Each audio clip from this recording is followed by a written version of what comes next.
ওকে gift বের করে দাও ওকে।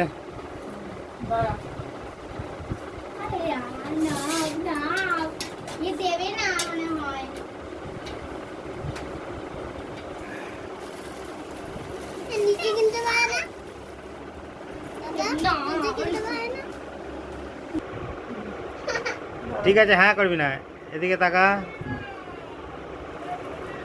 ভালো করে মুখটা হাস। বল মুখে। দাদার কপালে দিলাম ফোঁটা বলো, বলো ভাইয়ের কপালে দিলাম ফোঁটা বলো। জমির দুয়ারে পড়লো কাটা, যমুনা দেয় জমকে ফোঁটা, আমি দিই আমার ভাইকে ফোঁটা।